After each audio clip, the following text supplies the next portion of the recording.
হাসনাত আবদুল্লাহ কিংবা সার্জিস আলম অথবা আসিফ মাহমুদ অথবা নাহিদ ইসলাম, সেমন্তী শারমিন অথবা তাদের দলের আরও যে সমস্ত নেতৃবৃন্দ আছে, তাদের একটা সময় দেখছিলাম যে ভারতের বিরুদ্ধে, ভারতীয় আধিপত্যবাদের বিরুদ্ধে একদম খুব গরম গরম বক্তব্য দিতে।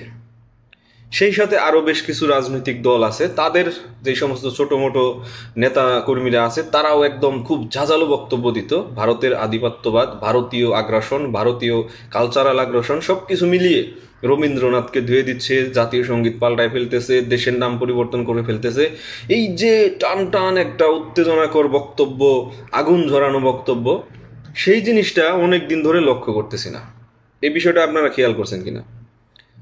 আমি দেখতেছি যে দেশের যে সমস্ত রাজনৈতিক দল, বিশেষত এই যে 5ই আগস্টের পরে আপনার যে সমস্ত রাজনৈতিক দল নতুন করে মাথাচাড়া দিয়ে উঠেছে কিংবা নতুন করে গঠিত হয়েছে, তাদের ভেতরে প্রথম অবস্থায় ভারতের বিরুদ্ধে একদম খুব টান টান উত্তেজনা ছিল, তাদের একদম মানে মারিং কাটিং অবস্থা।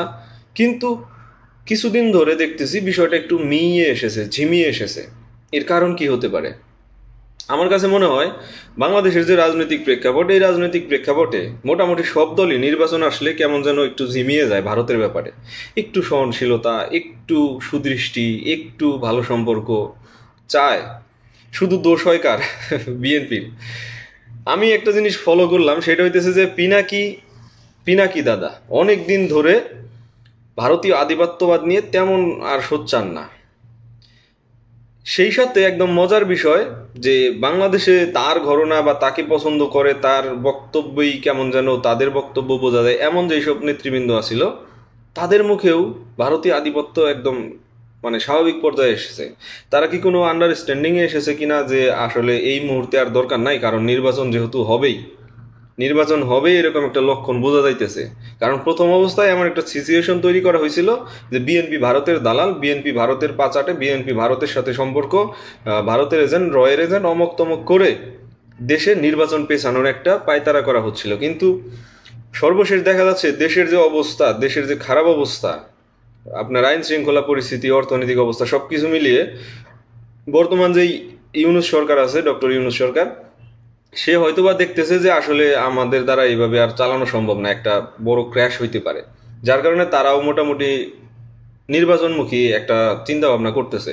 তো যখন নির্বাচনমুখী চিন্তা ভাবনা সরকার করতেছে, নির্বাচন কমিশন প্রস্তুতি নিচ্ছে, তখন হয়তোবা এই সমস্ত রাজনৈতিক দলগুলো দেখলো যে আসলে নির্বাচন তো আটকানো গেল না, এখন নির্বাচন যদি হয়, তাহলে নির্বাচনে যদি যাই, তাহলে কি আসলে মানে টেস্টমূলক আর কি, টেস্ট ম্যাচমূলক, যে ভারতের সাথে একটা ভালো রিলেশন করে বা ভারতকে বেশি না খেপিয়ে কোনো সুবিধা পাওয়া যায় কিনা। আমার কাছে এরকম মনে হচ্ছে।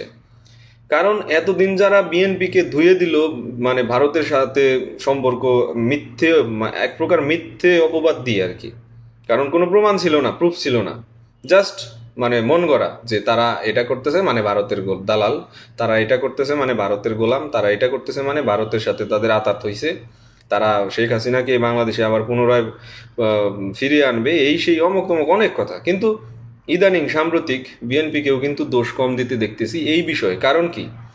কারণ হইতেছে বিএনপিকে আবার নতুনভাবে আক্রমণ করা যাইতেছে সংস্কার নিয়ে।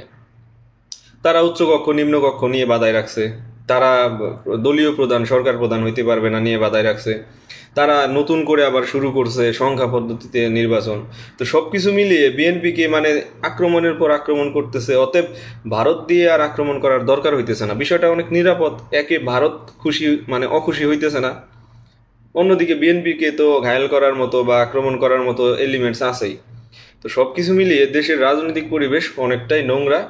এখানে তলে তলে সবাই মধু খাইতে চায়, বোঝা যায় কার্যকলাপে, কিন্তু মুখে কেউ স্বীকার করতে চায় না, বরং আরেকজনের ঘাড়ে দোষ চাপিয়ে দিয়ে তাকে পারলে ডাবিয়ে মেরে ফেলে। তো এইভাবে আসলে কোনো রাজনৈতিক দল বা কোনো গোষ্ঠী কতটা উপরে উঠতে পারবে সেটা সামনে দেখা যাবে। সামনে নির্বাচন, সম্ভবত নির্বাচন হবে, একটু এদিক সেদিক হইতে পারে, বাট হবে ইনশাল্লাহ। তো যাই হোক, ভালো থাকেন সবাই। আর এই বিষয়টা আপনারাও ফলো করছেন কিনা সেটা কমেন্ট সেকশনে জানায়েন। যে আমি ব্যক্তিগতভাবে ফলো করতেছি না, যে সাম্প্রতিক অল্প কিছুদিনের ভেতরে মানে মাস খানিকের ভেতরে কোনো প্রকার ভারত বিরোধী সেই রকম ঝাঁঝালো বক্তব্য কাউকে দিতে দেখছেন কিনা। ভালো থাকেন সবাই, আল্লাহ হাফেজ।